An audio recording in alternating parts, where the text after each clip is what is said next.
Interest rate तो बदला नहीं है। सॉरी, थोड़ा आशिकाना सा मिजाज हो गया।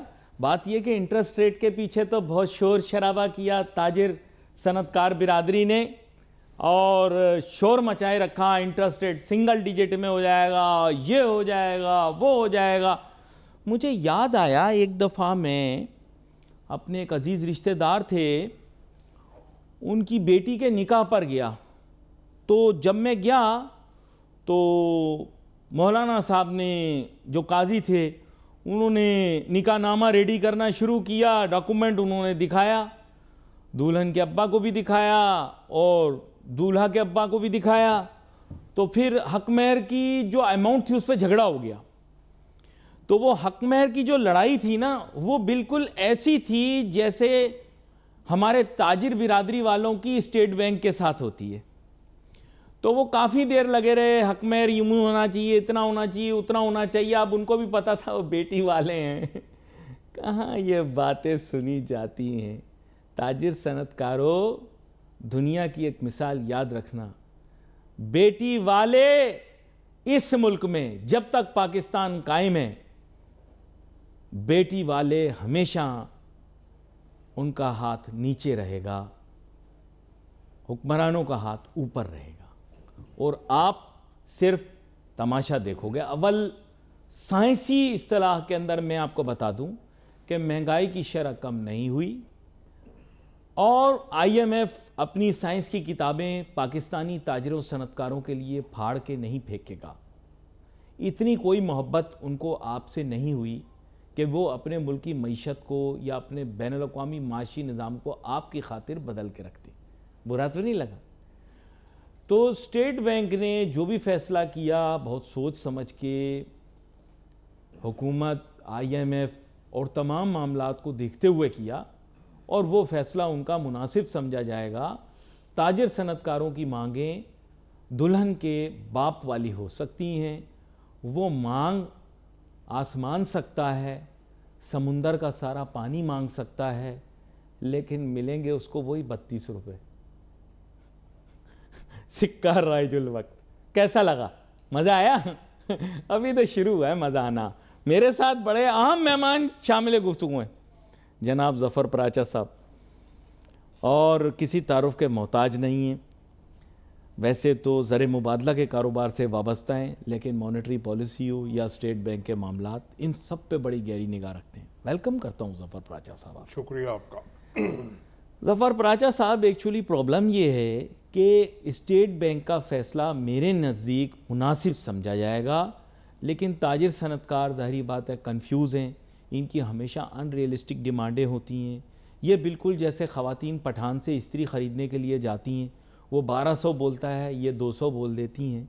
तो मेरे ख्याल इन्होंने स्टेट बैंक को भी ऐसे ही समझा हुआ है कि ये प्रेशर देंगे, बोलेंगे 7% कर दो, तो स्टेट बैंक के गवर्नर और स्टेट बैंक की जो टीम है वो इनसे घबरा जाएंगे, मॉनेटरी पॉलिसी का बोर्ड घबरा जाएगा और कहेंगे यार ये तो कम बोल रहे हैं, अब थोड़े से हम बढ़ा के बात कर लें। लेकिन उन्होंने तो लॉजिकल डिसीजन लिया। मेरे ख्याल उनके डिसीजन के साथ कोई ख़राबी नहीं है। अब आप अपनी राय का इजहार करें। जी देखिए जनाब, मेरा ख्याल ये है कि जो स्टेट बैंक का फैसला बिल्कुल दुरुस्त है और बर वक्त है, क्योंकि इससे नीचे इस वक्त लाना हमारी मुल्क की इकनॉमी के लिए नुकसानदेह है, क्योंकि इन्फ्लेशन का रेट आपको नज़र आ रहा है और जो बेरोज़गारी का रेट आपको बताया जा रहा है और जो हम देख रहे हैं, और ओवरऑल IMF भी कह रहा है, दीगर ममालिक भी कह रहे हैं कि आप महंगाई को और गुर्बत को भी मद्देनज़र रखें। तो इन्फ्लेशन को कंट्रोल करने के लिए आम तौर पर टूल यही है कि इंटरेस्ट रेट बढ़ाया जाए। तो बढ़ाया तो नहीं गया, लेकिन उसको बरकरार रखा गया है। ये भी एक बड़ा एहसन इक़दाम है स्टेट बैंक का। जी जी। बाकी जहाँ तक बात है मुतालबात की, ख्वाहिशात की, तो वो तो हर आदमी को होती है कि मैं सब कुछ हासिल कर लूँ, जो कि मुमकिन नहीं है। हमने एक दायरे कार में रहते हुए और दुनिया के साथ चलते हुए चलना है, दुनिया से अलग रह के नहीं चल सकते। जैसे कि आपने कहा कि IMF है या दीगर ममालिक हैं, तो जो वो चाहेंगे वो होगा। ऐसा भी नहीं है, लेकिन हमको भी चाहिए कि हम अपने तौर पे अपने आप को ठीक करें और इतनी तरक्की करें कि लोग हमको देख के पॉलिसीज़ बनाएं। नहीं देखिए, IMF ने थैंक्स टू गवर्नमेंट की foreign policy, thanks to general Asim Munir साहब की अप्रोच और उनका जो एक स्टांस रहा है, स्ट्रेटेजिक स्टेप्स हैं, हमारे साथ बहुत जगह पर हौला हाथ भी तो रखा है ना। जी बिल्कुल, यही देखिए अब हर जगह हम उनसे लीवे लेने की कोशिश करेंगे तो वो तो नहीं अलाउ करेंगे ना। उन्होंने इतने सारे इकोनॉमिक इंडिकेटर्स पे हमें छूट दे दी, बोला ठीक है हम आपको अप्रूव करते हैं। स्टाफ लेवल एग्रीमेंट उन्होंने कर दी। पहली दफ़ा स्टाफ लेवल एग्रीमेंट के बाद आपने देखा कि स्मूथ चीज़ें चली, तो इतना तो कर दिया आपके लिए आसान। अब और क्या चाह रहे हैं उनसे? मैं भी यही कहना चाह रहा हूँ कि वो जितनी आसानियाँ कर रहे हैं तो हमको भी चाहिए अपने आप को इम्प्रूव करें। ये नहीं कि हम अपनी डिमांड बढ़ा दें, विश लिस्ट बढ़ा दें। हाँ। ऐसा नहीं होना चाहिए। देखिए अगर हम कारोबारी तबके की बात करते हैं ओवरऑल, अच्छे लोगों को छोड़ के, इसमें भी गुड और बैड वाली क्लास आ गई है अब कि कुछ टैक्स देना चाहते हैं, दे रहे हैं और अपनी औकात से ज़्यादा दे रहे हैं, अपनी बिसात से ज़्यादा दे रहे हैं, और मेजॉरिटी लोग टैक्स नहीं दे रहे और उनका बर्डन आपकी पूरी गरीब आवाम उठा रही है। जो एक सैलरीड क्लास है, 30-40 हज़ार रुपये कमाने वाला, वो ऑन एवरेज 15 से 20 हज़ार रुपये टैक्स दे रहा है मुख्तलिफ मद में, जो कि एक स्टेट को देना चाहिए 2-4 करोड़ रुपए साल के, उसकी जगह कई सौ और कई हज़ार लोग उसको बेयर करते हैं। तो आप अपना लाइफ स्टाइल देख लें, लिविंग स्टैंडर्ड्स देख लें, और उनकी वेल्थ स्टेटमेंट अव्वल तो है ही नहीं, इनकम टैक्स रिटर्न है ही नहीं। तो ये भी देखना चाहिए कि हमारा नेशनल इकनॉमी में हिस्सा कितना है और जो हमारा GDP है उसमें हम क्या कर रहे हैं। जैसे आप एग्रीकल्चर को देख लें, लैंडलॉर्ड सारे वहाँ मौजूद हैं। असल खर्चा जो आपका दिफाई है वो तो उनकी बड़ी बड़ी लैंड्स को बचाने के लिए है। मेरे आपके अगर हम पर पर्सन खर्चा देखेंगे डिफेंस का तो वो कुछ भी नहीं निकलेगा। असल तो जो उनकी लैंड्स हैं सैकड़ों मीलों में फैली हुई और मुरब्बे और हज़ारों एकड़, उनको सेफ गार्ड करने के लिए हमारे वसाइल ज़्यादा लग रहे हैं। अच्छा, लेकिन मैं आपको इसी मौजू से मुंसलिक एक बात आपसे डिस्कस करना चाहूँगा।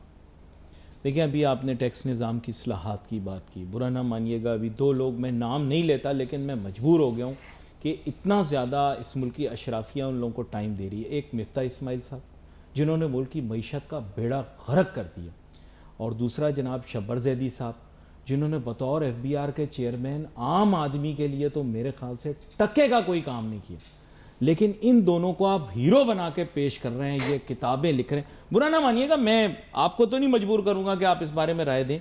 यकीन करो यार, मिफ्ता इस्माइल जब फाइनेंस मिनिस्टर थे ना, अवाम को ये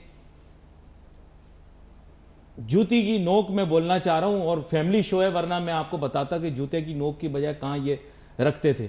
ठीक है, इन्होंने कोई काम नहीं किया यार, बेड़ा गर्क किया इस आदमी ने मुल्क की मईशत का। जितना मिफ्ता इस्माइल ने बेड़ा गर्क किया ना इस मुल्क का, इतना मेरे ख्याल किसी ने भी बेड़ा गर्क नहीं किया।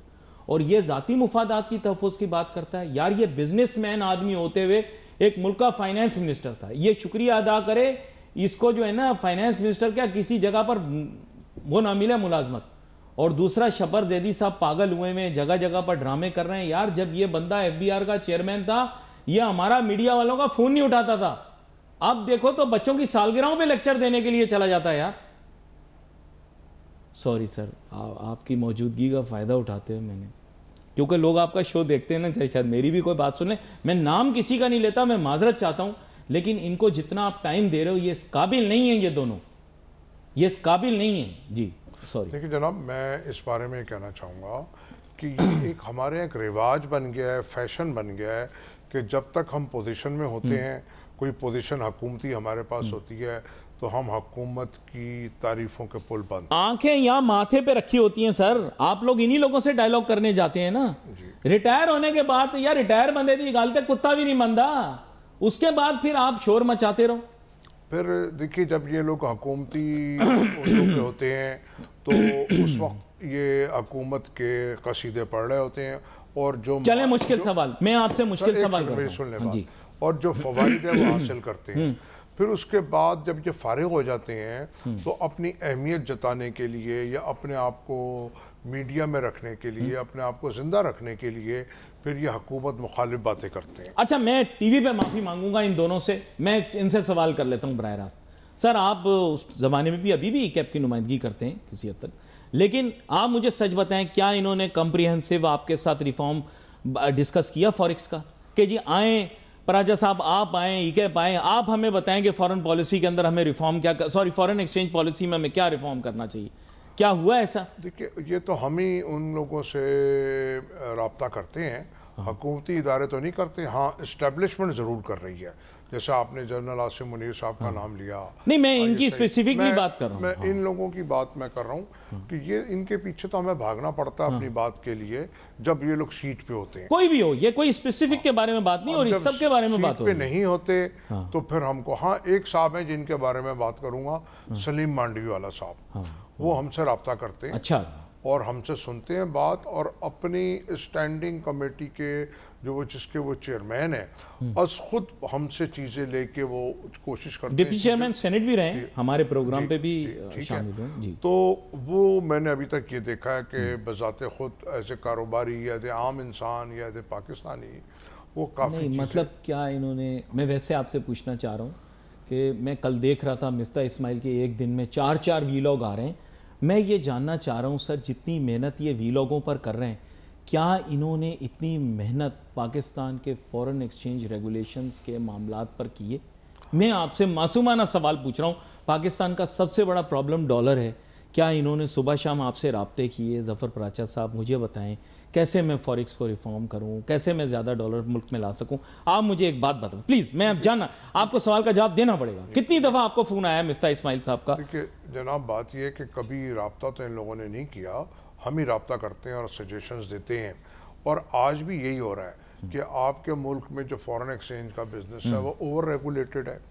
आपके मुल्क में जो कारोबार है वो इतना टैक्स 55% टैक्स है, 55%। तो आपके मुल्क में कौन रहेगा?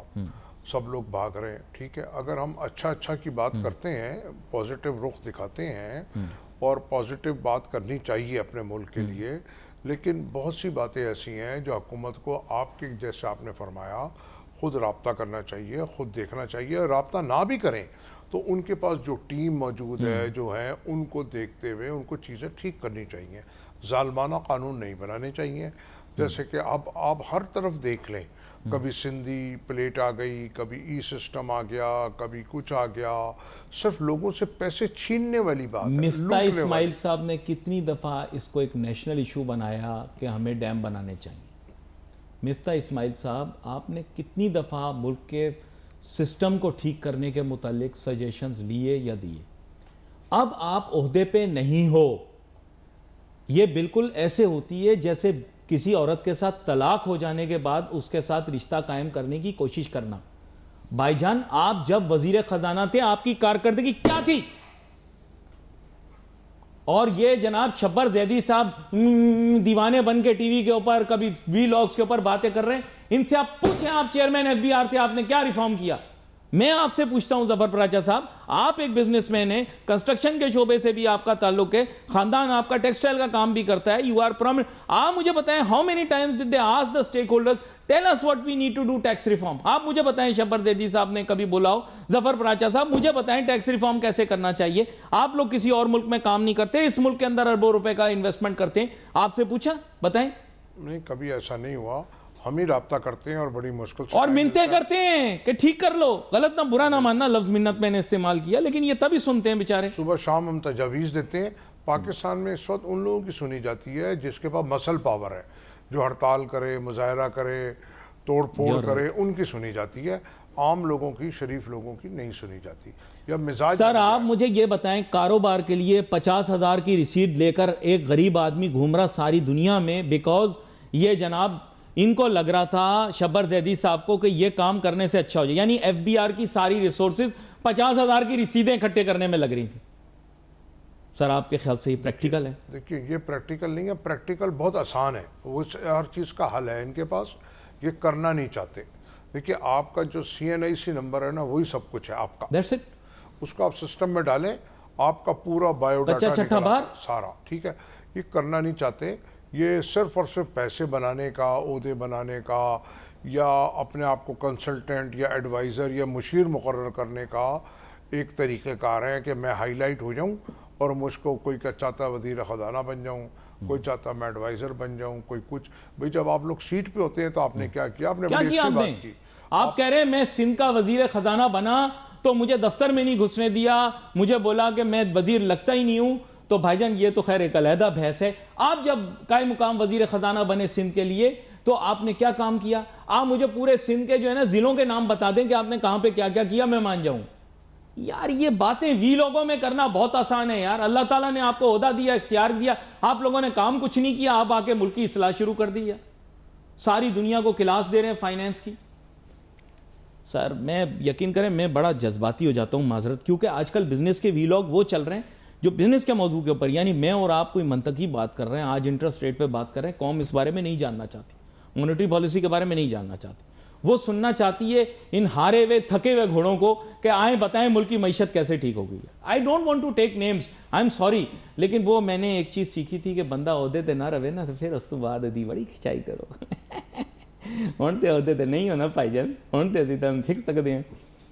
मैं इसलिए कह रहा हूँ ये ज़फ़र पराचा साहब, क्योंकि जब ये लोग ओहदों पर होते हैं तो तब तो इनका मुकाम ऐसा होता है कि इनके खिलाफ ज़ुबान खोलते हुए भी बंदे को एहतियात करनी पड़ती है। अब देखो मैं तो हमारे जैसे लोगों को तो नोटिस आ जाता है या शोकत आ जाता है, तो कैसे हमारा रेगुलेटर भेज देगा, हमारा टैक्स वाला भेज देगा, 100 तरीके हैं, या ज़रा इसको देख लेना।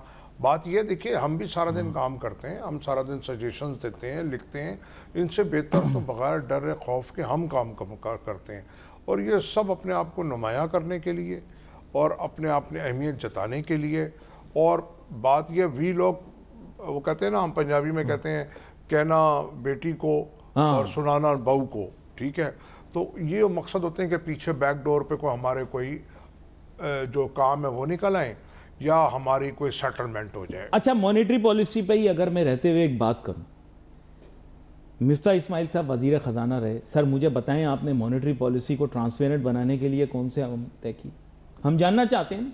वो पप्पू सा कोई बच्चा होता है जिसकी दाढ़ी भी नई नई आई होती है, मूछ भी नई नई आई होती है, उसको आप बता रहे होते हैं कि ऐसे कर लो वैसे कर लो। हमारे सामने आके बैठे ना, हम आपका अभी करेंगे एहतसाब, आपको बुरे लग रहे हैं, मोहम्मद औरंगजेब साहब आपको बुरे लग रहे हैं, इसहाक डार साहब आपको मुनासिब नहीं लग रहा कि वो वजीर ख़जाना क्यों बन गए। उनका तजुर्बा आपसे ज़्यादा, उन्होंने काम करके दिखाया, उनके दौर में मैं मानता हूँ बहुत सारी ऐसी मिस्टेक्स उन्होंने की होंगी, लेकिन शरह सूद उन्होंने जो पॉलिसी बनाई, कम से कम यह कि मुल्क के अंदर वो महंगाई की शरह नहीं हुआ। आपने एमनेस्टी स्कीम दी, बुरा ना मानिएगा सर, एमनेस्टी स्कीम दी, हमें लॉलीपॉप दिया कि 12 लाख रुपए तनख्वाह वालों को टैक्स माफ़ कर देंगे। कल भी मैंने प्रोग्राम किया सैलरीड क्लास पर। मिफ्ता इस्माइल साहब, मैं पूछना चाहता हूँ कौन सा पायदार था? वो 12 लाख वाला तो मेरे ख्याल 1-2 साल ही रहा होगा, फिर उसके बाद वो रिवाइज हो गया इनकम टैक्स। वो 12 की जगह 24 लाख होना चाहिए था कम से कम। ऑफ कोर्स महंगाई इतनी बढ़ गई है। जी जनाब, 24 लाख रुपए की छूट होनी चाहिए जो हालात है। और टैक्स रेट आपका किसी भी तरह 25% से ऊपर एट एनी कॉस्ट किसी भी क्लास में नहीं होना चाहिए, ताकि टैक्स चोरी कम हो। मैंने आपका पहला इंटरव्यू लिया इस चैनल में 2017 में।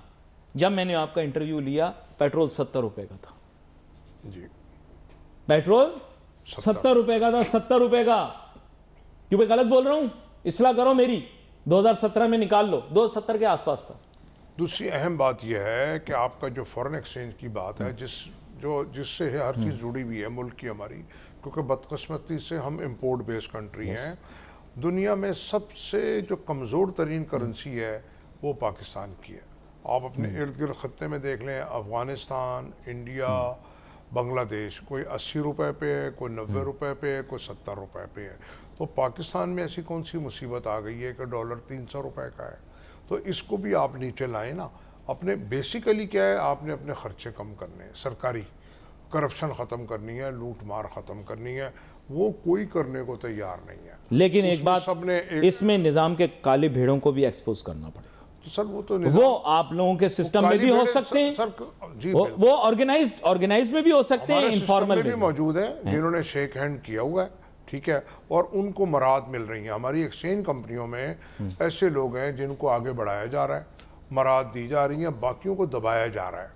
तो जो जैसा कि कराची के साथ एक वो है प्रॉब्लम कि कहाँ यहाँ के लोगों को दबाया जाता है, तो हमारे एक्सचेंज कंपनी में भी ऐसे ही है कि कराची की कंपनीज को ख़त्म कर दिया गया है या दबा दिया गया है, और बाकी जो चंद एक हैं उनको ऊपर लाया जा रहा है। और एक वक्त आएगा, एक इस्तिलाह आई थी आपके यहाँ, गुड तालिबान बैड तालिबान, तो इसी तरह जब इस कारोबार से गुड बिजनेसमैन निकल जाएंगे और ख़ाली बैड रह जाएंगे तो फिर आप अपना सर पकड़ेंगे कि ये हमने क्या किया। तो उस वक्त इनके पास वक्त नहीं होगा चीज़ों को ठीक करने का। अभी लग रहा है इन लोगों को कि जी ये जो बैड पॉलिसी डायरेक्शन में आपको बताता हूँ, पॉलिसी डायरेक्शन सॉरी एक बात काट जी जी जी कि चले हम गुड बैड की इस्तेलाह नहीं करते, हम हार्ड और सॉफ्ट लोगों की बात करते हैं, ठीक है।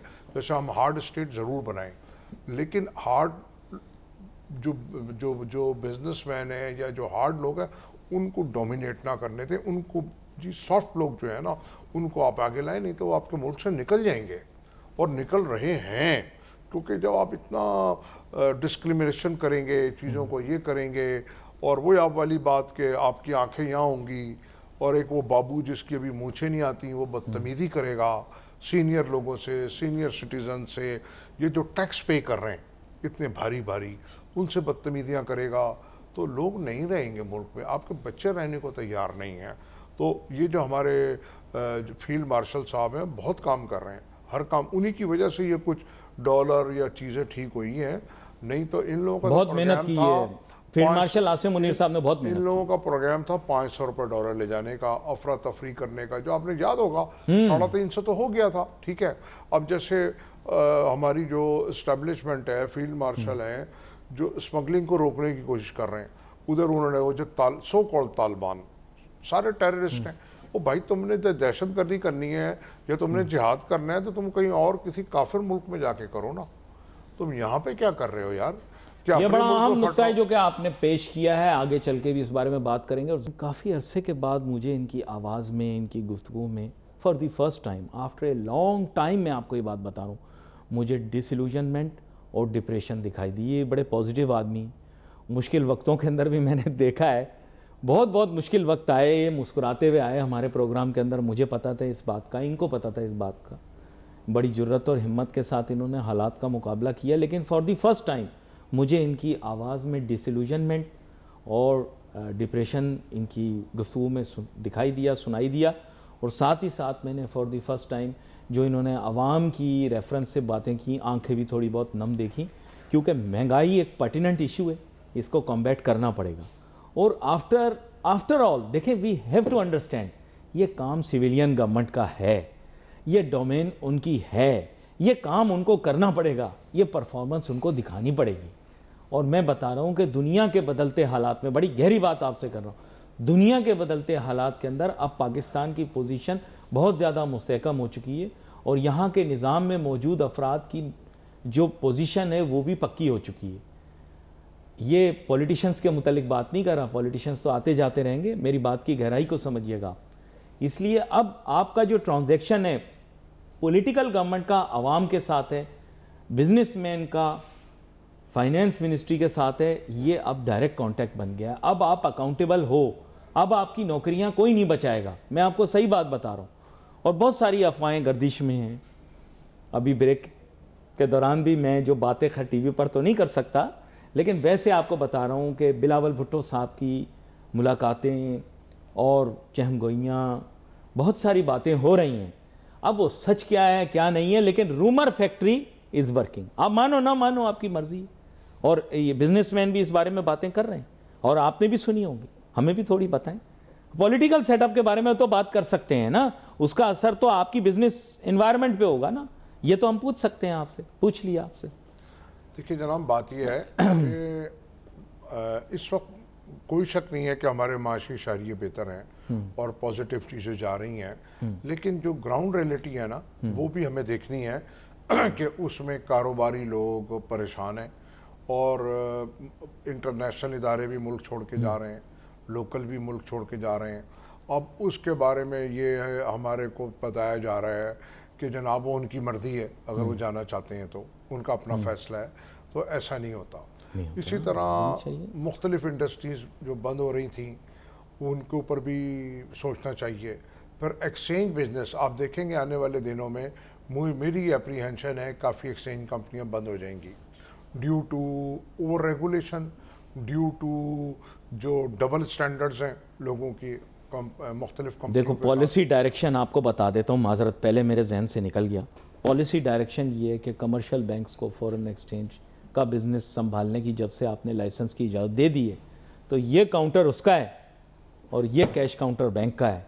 बुरा ना मानना, मुझे तो ये काम ज़्यादा बेहतर लगेगा। नहीं, वो आपकी बात ठीक है, लेकिन मैं बात कर रहा हूँ जो प्राइवेट एक्सचेंज कंपनीज हैं उनमें भी जो कानून है, उनके लिए कानून तो नहीं कहूँगा, लेकिन उनके साथ भी जो सलूक है वो अलग अलग है। सिवाय 2-4 के बाकी सबको ये कहा जा रहा है कि आप इस काम को लपेट दें। दूसरे लफ्ज़ों में तो ये भी मैं समझता हूँ कि जो एक हेल्दी कंपटीशन है वो ख़त्म हो जाएगा। बैंक्स अगर आ गए हैं तो कोई बात नहीं, उसके लिए तो मैंने हमेशा वेलकम किया, ठीक है, लेकिन जो भी लेवल प्लेइंग फील्ड है वो सबके लिए एक जैसा होना चाहिए, ये मेरा कहना है। अब अगर हम पंजाब और सिंध को देखें, कारोबारी माहौल, वहाँ ज़मीन आसमान का फ़र्क है। पंजाब में वेलकम किया जाता है, इंफ्रास्ट्रक्चर को बेहतर बनाया जाता है और आपको इंडस्ट्रियल प्लॉट किस्तों में दिए जाते हैं। यहाँ पे तो आपकी जो आप सुबह सो के उठते हैं, पता लगा रात को आप मालिक थे, सुबह आप उस जगह के मालिक नहीं है, या अब नया सिलसिला चल पड़ा है भत्तिये की पर्चियों का। या अब एक और बात मैं डिस्क्लोज करूं, जो लोग बोल रहे थे ना, चाहे जिन्होंने शिकायतें की जनरल साहब से, फील्ड मार्शल साहब से या कहीं पे, उन्हीं लोगों के ख़िलाफ़ उन क्रिमिनल्स की तरफ से FIRs हो रही हैं। ये जो अभी एक चेयरमैन आबाद है हसन बख्शी साहब, उनके ऊपर एक FIR हो गई, इसी तरह और लोगों पे हो गई। तो ये डराने धमकाने का जो तरीक़ा है, तो पता नहीं कल को मेरे साथ क्या हो, लेकिन हमको बताना ज़रूर है, आवाज़ ज़रूर उठानी है। 6 दिन रुक जाएं आप, ज़रा मामला तय पा जाएं। अभी मैं कैसे आप लोगों के सामने बोलूं ये बात। इतना ज़मीन आसमान 3 नवंबर तक का सर वक्त है। थोड़ा ये थोड़ा कहते हैं ना, अंडा ज़रा उबल रहा है, ज़रा उसकी जर्दी तक बात पहुंची नहीं है। मैं टीवी के ऊपर ये बातें कर नहीं सकता नाजरीन, क्योंकि देखें मैं एक बात जी प्लीज। मैंने बात की सिंध की और पंजाब की, ठीक है, या बलूचिस्तान की, ठीक है। इतना फ़र्क है वहाँ के और हमारे इंफ्रास्ट्रक्चर में, लगता है कि ये एक मुल्क नहीं है, अलग अलग मुल्क है। तो ऐसा भी नहीं होना चाहिए। देखें मैं आप ऐसा भी नहीं होना, बुरा ना मानिएगा, लेकिन वहाँ के लोग प्रोग्रेसिव भी हैं, वहाँ के पॉलिटिशियंस अकाउंटेबल भी हैं। बुरा ना मानिएगा, हमारे शहर सरगोधा में आप लोगों के सो कॉल्ड लोग आते हैं, कभी रेगुलेटर आते हैं, कभी आप लोगों के कभी सुना कि ताजिर सनतकारों को आके उन्होंने तंग किया? एक दफ़ा ये कोई आप स्कीम बनाई थी हुकूमत ने कि दुकानदारों को नेट में लेकर आएंगे, ये वो। आप देखें उसी दिन दुकानदारों ने, सब ने, ताजरों ने एक छोटा सा बयान दे दिया कि जी आइंदा फिर वज़ीर आला को फिर हम यहाँ से जितवाएंगे नहीं। कहानी ख़त्म, अगले दिन वहाँ गायब सब लोग।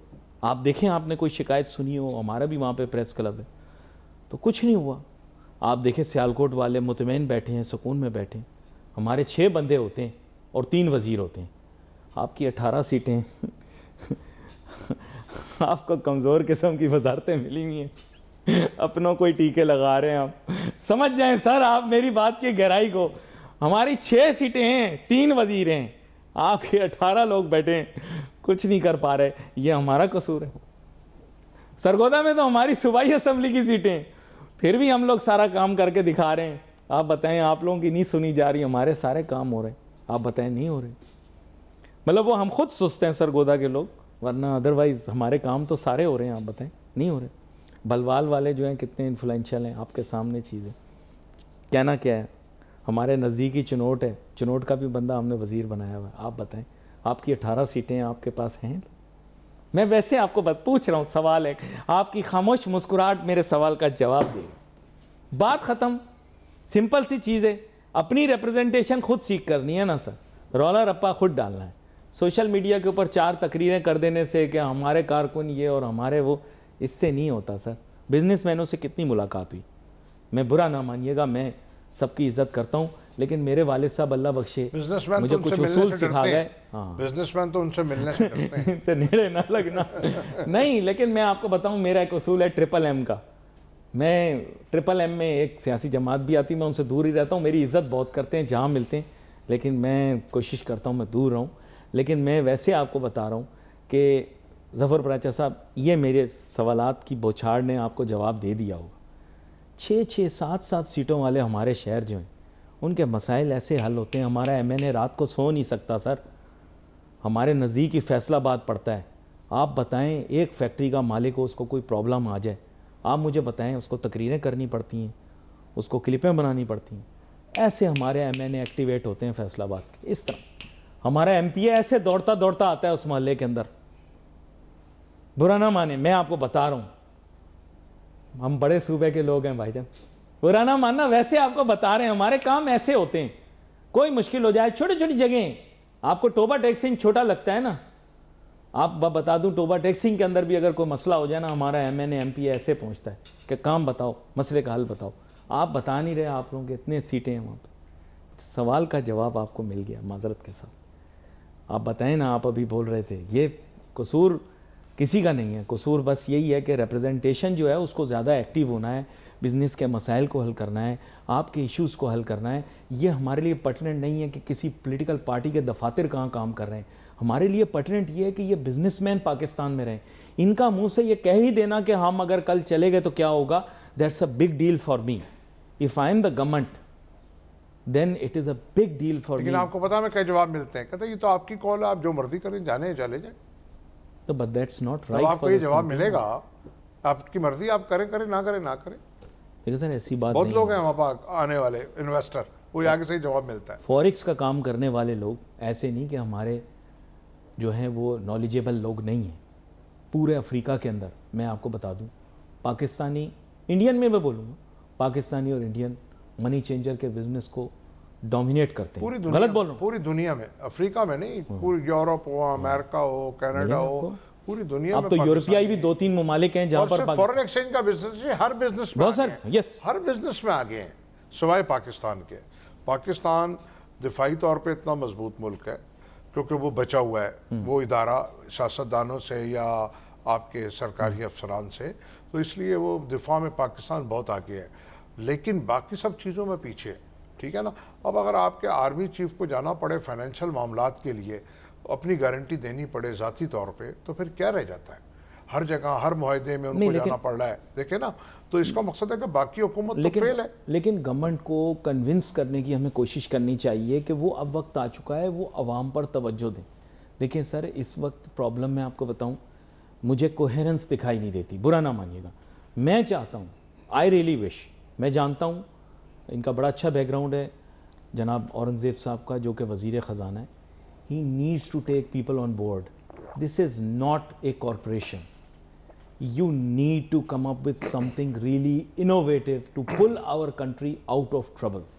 देखो, मैं कहता हूँ शौकत अजीज़ को लोग दुनिया हज़ार बुरा कहें, लेकिन मैं आपको एक बात बताऊँ, उसके पास एक इनोवेटिव सोल्यूशन था इस मुल्क को ठीक करने का। उसने किया, गलत किया, सही किया, उसका फोकस गलत था, लेकिन उसने इस मुल्क की इकोनॉमी को रिवाइव किया। बुरा ना मानना, मैं बात बता। सर, मैं आपकी बात से मुत्तफिक हूँ। मुशर्रफ साहब और शौकत अजीज़, नो डाउट कि उन्होंने इस मुल्क को दोबारा खड़ा किया और इस मुल्क का अलमी है। अगर आप उनकी आखिरी तकरीर सुने मुशर्रफ साहब की, उन्होंने कहा था पाकिस्तान का खुदा ही हाफिज, ये उनकी आखिरी अल्फाज थे। तो जब मैंने सुने तो मेरे यहाँ दिल को लगे। मैंने कहा बस अल्लाह खैर करे इस मुल्क का। जब से तबाही बर्बादी, अब जाके 1 साल से जो उनके सक्सेसर हैं जनरल आसिम मुनीर साहब, फील्ड मार्शल साहब, उन्होंने 2 साल से जब से आके एडमिनिस्ट्रेटिव मेजर्स लिए हैं तो मामलात कुछ बेहतर हुए हैं। नहीं तो आपके सामने थे, 2 साल पहले हम यहाँ बैठे हुए थे तो डॉलर नहीं, लेकिन इनोवेटिव सोल्यूशन था ना। देखो, वो भी इंटरनेशनल बैंकर था शौकत अजीज। मेरे ख्याल से उसने आप लोगों की बिजनेस में बहुत ज्यादा लिबरलाइजेशन की, जो टेक्नोलॉजी जहां थी उस टाइम पे हर बिजनेस में ईज पैदा की। और इवन देन आपकी फील्ड में भी मुशर्रफ साहब ने, या आज जो हम यहाँ बैठे बात कर रहे हैं, ये जितने मीडिया चैनल हैं उस उन्हीं के दौर में काफी अच्छे काम हुए। बिल्कुल, ऑफ कोर्स। मैं ये समझता हूं, क्रिटिसिज्म अपनी जगह, मैं ये कहता हूं बहुत मिस्टेक्स हुई होंगी उनसे, शौकत अजीज साहब से, लेकिन as far as the finance domain was concerned, आपको मानना पड़ेगा कि उस बंदे ने बहुत सारे इनोवेटिव काम किए। इनोवेटिव एक मिसाल मैं दूंगा यूबीएल बैंक की, हबीब बैंक की। वो प्राइवेट कर गए, जितने का प्राइवेटाइज कर गए उससे कई 100 बिलियन रुपीस वो टैक्स दे चुके हैं, एम्प्लॉयमेंट दे चुके हैं वो जगह। और जो आपने दूसरे इदारे नहीं किए उनको आप कई हज़ार बिलियन रुपया उनके अंदर झोंक चुके हैं। क्यों? ये सब पॉलिटिकल मामलात हैं, उन लोगों के वहाँ पे लोग सियासी भर्ती हैं और सबके खाने पीने के तरीके हैं, ये बंद करने पड़ेंगे चीज़ों को। Despite the mistakes the graph was in the right direction. गलत तो नहीं कह रहा, the graph was in the right direction. Graph के अंदर बहुत इंप्रूवमेंट्स आई, पाकिस्तान ने बहुत एक्सपैंड किया, रीजन के अंदर पाकिस्तान बैंकिंग में भी बहुत आगे बढ़ा। बुरा ना मानना, अभी हम तारीफ करते हैं, लेकिन अभी हमारी बैंकिंग उतनी इनोवेटिव नहीं है, हमारे ट्रांजैक्शंस उतने एफिशिएंट नहीं, मेरे नज़दीक नहीं है। आपके नज़दीक होंगे, आप दुनिया कहीं से कहीं पहुंच गई। अब आप देखें 2 साल गुजर गए, मुझे प्रोग्राम में ये डिस्कस तो नहीं करना चाहिए, लेकिन अभी तक मैं इनके साथ इस मौजू पे 2 साल से बात कर रहा हूँ, अभी तक हमारी क्रिप्टो का ही अनक्लियर है कि हम क्या हैं, हमारे स्टेटस जो है वो अनडिटर्मेबल। क्यों? उसकी वजह ये है कि obviously state bank is not wrong in saying कि इसके उनके जहन में इसके मुतालिक खदशात हैं, दिस इज़ बट नेचुरल, क्योंकि वो एक तरह से इस माशी निज़ाम के अंदर एक कस्टोडियन का किरदार अदा करते हैं। They can not allow for such kind of things that are very high risk. लेकिन on the other hand um ये है कि स्टॉक एक्सचेंज भी बढ़े जा रहा है, कोई बेकाबू हुआ है, बेताबू हुआ है, and nobody is saying anything. So I think एक जगह स्टेट बैंक बढ़े जा रहा है, उसकी कोई पॉलिसी नहीं है इंपोर्ट एक्सपोर्ट की, आज तक हमने उसकी कोई पॉलिसी नहीं बनाई। हमें ये तासुर दिया जा रहा है कि गोल्ड की इंपोर्ट को खोल दिया जाए, और बहुत ज़्यादा प्रेशर दिया जा रहा है कि गोल्ड की इंपोर्ट को खोला जाए। जी, उनकी बहुत बड़ी लॉबी है जिसमें MNA से हैं, सेनेटर्स हैं, और वो नाजायज़ प्रेशर है। बाकायदा एक पॉलिसी बनाई जाए वाजे, जैसे और चीज़ें इंपोर्ट और एक्सपोर्ट होती हैं वैसे। इसी तरह अफगान ट्रांजिट, अफगान जो ट्रेड ट्रांजिट है उसको आप बंद नहीं करेंगे, आपका मुल्क कभी खड़ा नहीं होगा। I want to ask you this very important question. These days they are saying, silver is king, silver is that. Silver requires you to bring bricks into this country, the entire bricks of silver, क्योंकि ये ईंटों की सूरत में आता है। Unlike gold जो आपको पता होगा, अगर आप 10 तोले की भी हाथ में बिस्कुट पकड़ेंगे तो वजन तो उसका होता है, लेकिन वो मतलब इट्स कॉम्पैक्ट। लेकिन सिल्वर उतना ही लाने के लिए, मतलब इतने से सोना जो बिस्कुट में होता है उसके बराबर पूरी ईंट आप ले सकते हैं चांदी की। चांदी के बिजनेस को इतना ज्यादा प्रमोट किया जा रहा है, उसकी फिजिकल खरीदो फरोख्त हो रही। मेरे भाईजान, किधर से निकल आई पाकिस्तान में इतनी चांदी? पहले मुझे ये तो बताएं आप सर, प्लीज। देखें, इस सवाल का जवाब दिए बगैर मैं आपको जाने नहीं दूंगा। सोशल मीडिया पे वीडियोस चल रही हैं, लोग रोज प्रमोट कर रहे हैं, एनालिस्ट इसके बारे में बातें कर रहे हैं, और जगह जगह के ऊपर इसकी पोस्ट लग रही है, सिल्वर इज किंग, चांदी खरीद लो।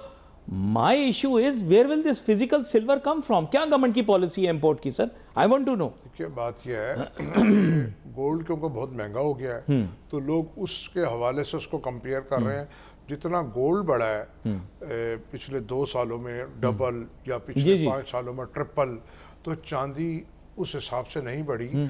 आज से 20 साल पहले भी 2,000 रुपये तोला थी, अब बढ़ने के बाद 5-6 हज़ार रुपये तोला हो गई है। तो उसको उसका ऑल्टरनेट के तौर पे बता रहे हैं कि यार आप 4.5 लाख का एक तोला लेंगे, उसकी जगह आप 1 किलो, 2 किलो, 4 किलो चांदी ले लें। बट फिजिकल चांदी कहाँ से आ रही? कोई गवर्नमेंट की पॉलिसी मैंने तो नहीं देखी फिजिकल आपकी बात ठीक सिल्वर है, की। लेकिन गोल्ड और चांदी में ये फ़र्क है। चांदी बहुत सारी चीज़ों में इस्तेमाल होती है, उसकी इंडस्ट्रियल यूसेज भी है। यस, इंडस्ट्रियल यूसेज भी है, हाउस होल्ड यूसेज भी है, ठीक है, उसकी बहुत ज़्यादा ज्वेलरी के अलावा। लेकिन पाकिस्तान में इतना ज़्यादा है कहाँ से सिल्वर? सर, वो सब स्मगल्ड ही है, और क्या है? या क्योंकि कोई पॉलिसी मुझे नहीं पता इंपोर्ट पॉलिसी का, आपने देखा हो तो आई डोंट नो। हो सकता है कि उसकी पॉलिसी हो, मुझे इस बारे में इल्म नहीं है। मुझे भी नहीं है। अब वक्त आ गया रीस्ट्रक्चरिंग का, ठीक है, स्मगलिंग को, मुल्क को ख़त्म करने का। अब जैसे मैं बार बार ये कहूँगा कि जो हमारी इस्टेब्लिशमेंट या फील्ड मार्शल ने जो स्मगलिंग रोकी है, उसके बाद हमारी लोकल इंडस्ट्री कुछ उठी है, बहुत से आइटम यहाँ बन रहे हैं। हमको मज़ीद ये करना होगा स्मगलिंग, और ख़ास तौर पे Afghan transit. But stockpiling of silver does not benefit this country. How does it benefit this country? I just want to know, maybe I am wrong. आप माशाल्लाह दुनिया घूमा, आपको सारे मामलात का पता है। अगर हम स्टॉक पाइल कर लेंगे, देखें स्टॉक पाइल तो गोल्ड किया, जैसे चाइना ने स्टॉक पाइल कर लिया पूरा गोल्ड। इंडिया तो इस हद तक चला गया कि उसने अपना सोना जहाज में डाल के यहाँ मंगवा लिया अपने पास हिंदुस्तान में। मैं ये कह रहा हूँ कि why are you stockpiling silver weightage के अंदर it would be many times more for you to have an equivalent amount. मेरा ऐसा ख्याल है। जैसे मैंने आपसे अर्ज किया कि अब इसको उसका ऑल्टरनेट बना के पेश किया जा रहा है कि आप 1 तोला गोल्ड लेंगे 4.5 लाख का अप्रॉक्स, आप उसकी जगह सिल्वर ले लें, अगर वो 1,000 रुपया तोला भी बढ़ा तो आपको मोर बेनिफिशियल, ठीक है। तो ये एक हाइप क्रिएट, एक सट्टा पैदा करना, ठीक है, जैसे स्टॉक बढ़ गया, हर चीज़ बढ़ गई। अब जो स्पेकुलेटर्स और मैनिपुलेटर्स हैं उन्हें कोई आइटम चाहिए होता है। अच्छा, एक बात और, आप आने से पहले प्लीज़ समझें इस बात को, मुल्क का खरबहा रुपया हाउसिंग शोबे के अंदर लग चुका है, चाहे वो कंस्ट्रक्शन की फील्ड में हो या M9 पे निकल जाए तो सोसाइटियों की शक्ल में आपको मिले। सर, ये मार्केट कब रिवाइव होगी, प्लीज़ मुझे बताएं। इसके बारे में कोई बात हो रही है, हमें बताया जा रहा है, कोई टैक्स की कोई मराद दे दें सर। अभी तक इसके बारे में कोई पॉजिटिव खबरें नहीं आ रही हैं। हाँ। इंडस्ट्री बहाल होनी चाहिए कंस्ट्रक्शन की, क्योंकि ये अलाइड इसके साथ जो इंडस्ट्री है वो खड़ी हो जाती है और ये दिन ब दिन जवाल का शिकार है। अगर बिल्डर ने एक ज़मीन 10 करोड़ रुपए की ली है और उसके अंदर कीमत में इतनी कमी आ चुकी है कि कंस्ट्रक्शन के बाद उसको फिजिबिलिटी नहीं हो रही, जी बिल्कुल, तो फिर वो नहीं बेचता ना, वो रोक के बैठ जाता है। हाउसिंग में शॉर्टेज क्रिएट होती है। मैं इस मौजू के ऊपर बाकायदा एक प्रोग्राम करूंगा और आगे आने वाले दिनों के अंदर भी गुफ्तगू करूंगा। ज़फ़र साहब का भी इस बारे में काफ़ी एक्सपोजर है और भी हमारे बहुत सारे लोग हैं जिनका एक्सपोजर है। मैं कोशिश करूंगा उनको बुलाऊं, लेकिन अनफॉर्चुनेटली मैं ये कहूँगा कि कंस्ट्रक्शन इंडस्ट्री से एसोसिएटेड लोग जो हैं वो मीडिया को इतनी अटेंशन नहीं देते, मीडिया को इतनी तवज्जो नहीं देते और ख़ाली खुदाल लेके अपने प्रोजेक्ट्स की तशहीर करते रहते हैं। ये काफ़ी नहीं है। पूरी कंस्ट्रक्शन इंडस्ट्री को जब आप साथ लेके चलेंगे तो इस मुल्क की मईशत भी साथ साथ चलेगी आपके। लेकिन अगर आप मायोपिक हो जाएंगे तो फिर नहीं होगा। एक और वजह आपका बहुत नासिर जी कि जो तैयार प्रोजेक्ट्स या बुकिंग है जी उनकी कॉस्ट ऑफ कंस्ट्रक्शन इतनी ज़्यादा हो गई है कि आम आदमी की पहुंच से बाहर हो गई है। ये भी वजूहत है, ये भी वजूहत में शामिल है। जो टैक्सेस हैं वो भी चीज़ें हैं, तो इसके ऊपर तो एक प्रोग्राम इन डिटेल करने की ज़रूरत है। आपने सही कहा, जिसमें काफ़ी गुफ्तगू हमारी, मैं कहूँगा कि कॉम्प्रिहेंसिव थी, उसमें बहुत सारे मौज़ूआत पे डिस्कशन हो गई, बहुत सारी चीज़ें थी जो आज गुफ्तगू में आ गई। और मेरी ख्वाहिश भी यही रहती है कि मईशत के लिए जितनी अच्छी बातें हम कर सकें उतनी बातें हम करें, तामीरी जितनी बातें हो सकें उनको करें। मैंने आगे यही सोचा है कि किस तरह से हम ज़्यादा मुल्क की मईशत को आगे ले जाने के लिए गुफ्तगू कर सकते हैं। इस सिलसिले के अंदर मैं आगे चल के भी कोशिश करूँगा कि इंटरनेशनली भी जो एक्सपर्ट्स मौजूद हैं उनको भी शामिल किया जाए गुफ्तगू के अंदर। We wait for messages on Facebook. Ali Nasir, team को जा दीजिए। अल्लाह हाफ़िज़।